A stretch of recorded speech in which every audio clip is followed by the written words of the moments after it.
नमस्ते एवरीवन। सावन चल रहे थे और सावन के बाद जो है भादो के मंथ जो है स्टार्ट हो जाते हैं। और भादो के मंथ में जो है हम सूर्य भगवान की उपासना करते हैं। सूर्य भगवान का दिन जो है रविवार कहा जाता है। तो रविवार के दिन कुछ लोग जो है साल भर ही जो है व्रत रखते हैं, लेकिन स्पेशली यदि आप साल भर व्रत नहीं रख सकते हैं तो आप केवल जो है रविवार के दिन ही, केवल भादों के मंथ में ही आप व्रत रह सकते हैं। जैसे कि सावन में होता है ना, 4 सोमवार पड़ते हैं, कभी कभी 5 सोमवार पड़ते हैं। उसी प्रकार से ही रविवार भी जो है भादों के मंथ में 4 रविवार होंगे या 5 रविवार होंगे, इस तरह से होता है। तो सावन के मंथ में क्या होता है कि हम लोग जो है केवल फलाहार करते हैं और व्रत से रिलेटेड चीजें, जैसे साबूदाना खा लिया हमने, कूटू के आटे की पूड़ी खा ली। उसी प्रकार से जो भादों के मंथ में जो हम व्रत रहते हैं उसमें जो है नमक का सेवन नहीं करना होता है, केवल आप मीठी चीजें खा सकते हैं। लेकिन इसमें एक बात की सुविधा है कि आप अनाज खा सकते हैं, जैसे आप पराठे खा लीजिए, आप सिवई बना लीजिए, आप दही चीनी खा लीजिए। तो आप इस तरह से भादों के इतवार रह सकते हैं। मैं पहले रहती थी, अभी मैंने काफी दिनों से भादों के इतवार में नहीं रह रही हूँ। और यदि भादो आने वाले हैं, भादो शुरू भी हो गए, एक संडे निकल भी चुका है, यदि आप लोग चाहें तो इतवार के व्रत रह भी सकते हैं। और सूर्य देव की उपासना जो होती है बहुत ही फलदायक होती है। कहते हैं कि जिसकी ग्रह दशा खराब हो उसको सूर्य देव भगवान का उपासना करनी चाहिए। सूर्य देव की उपासना करने से आपको सफलता मिलती है, आपका नाम जो है रोशन होता है, आपको प्रसिद्धि मिलती है।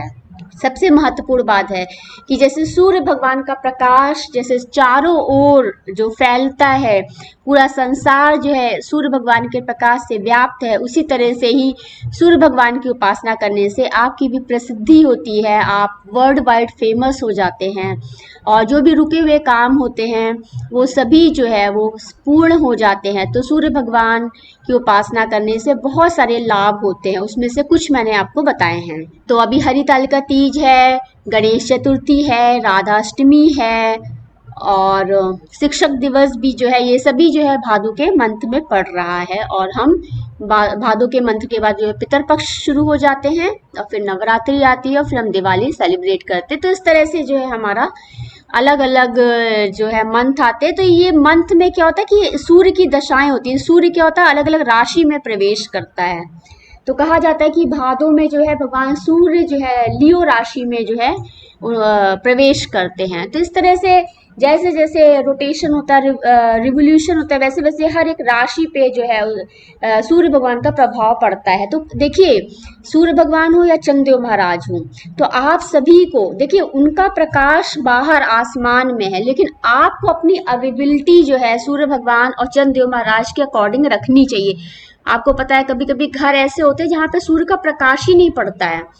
ऐसा इसलिए होता है क्योंकि कुछ लोग को नेचर से मतलब नहीं होता, कुछ लोगों को बाहरी वातावरण से कोई मतलब नहीं होता, वो सिर्फ अपने एक कमरे में बैठे रहते हैं। तो आपको क्या करना है कि you need to go out, आपको बाहर जाना है। सूर्य भगवान के प्रकाश के सामने आपको खुद स्वयं को रखना है।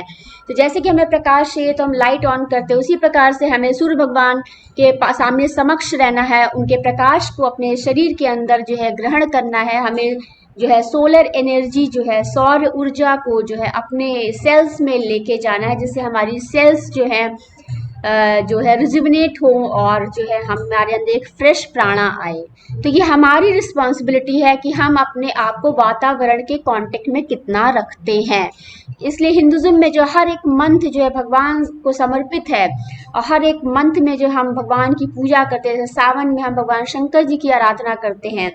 तो अलग अलग मंथ जो है अलग अलग भगवान के लिए होते हैं, और हम इस प्रकार से साल भर जो है अपने माइंड को, अपने मन को भगवान में होलिस्टिक अप्रोच से जो है हम भगवान के प्रति समर्पित रहते हैं। हमारा खान पान, हमारा वेशभूषा, हमारी दिनचर्या जो है भगवान को ही समर्पित होती है और उन्हीं के अनुसार हम अपने सभी कार्य करते हैं।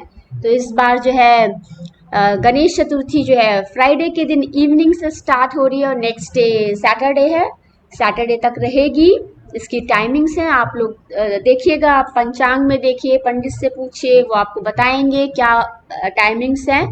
तो यूजली यही होता है कि भगवान गणेश जो है पार्वती जी के पुत्र है, भगवान शंकर जी के पुत्र है, तो यूजली आप मंडे को पूजा करिए गणेश जी की। वेडनेसडे तो स्पेशली होता ही है, फ्राइडे को भी पूजा करना अति उत्तम होता है, क्योंकि फ्राइडे माता का दिन होता है और माँ पार्वती के पुत्र जो है गणेश भगवान जी है।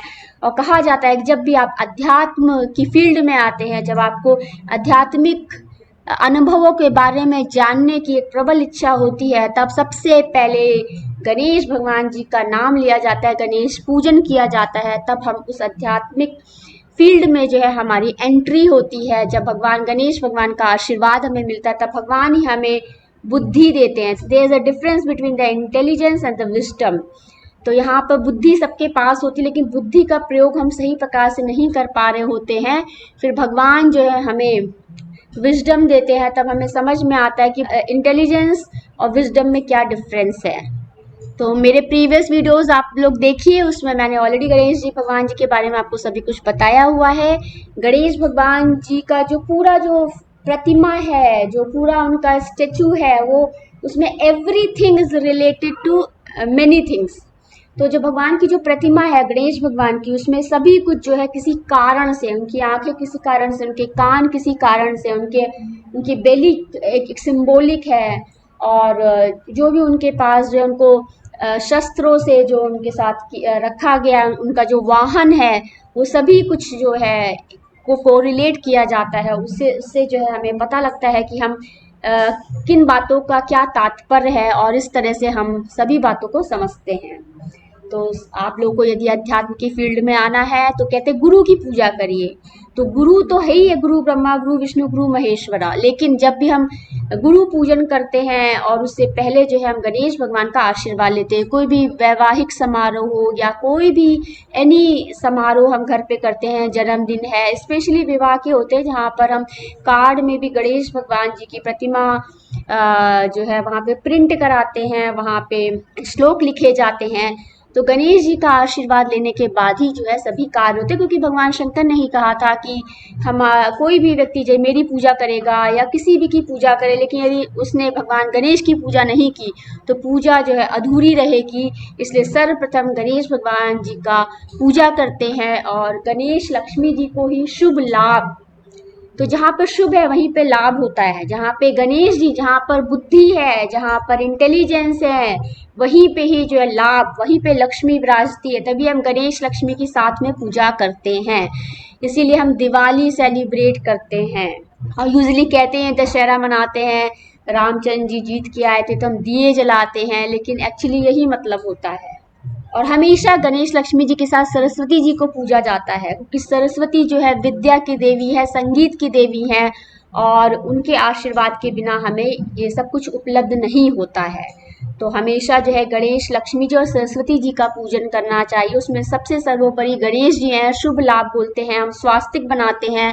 तो सर्वप्रथम भगवान गणेश का ध्यान करके हम इस भादो मंथ का प्रारंभ करेंगे और भगवान सूर्य की उपासना करेंगे। भगवान सूर्य का आशीर्वाद जो है हम सभी पर रहे, और ये पूरा संसार जो है सूर्य भगवान के प्रकाश से प्रकाशमय हो जाए।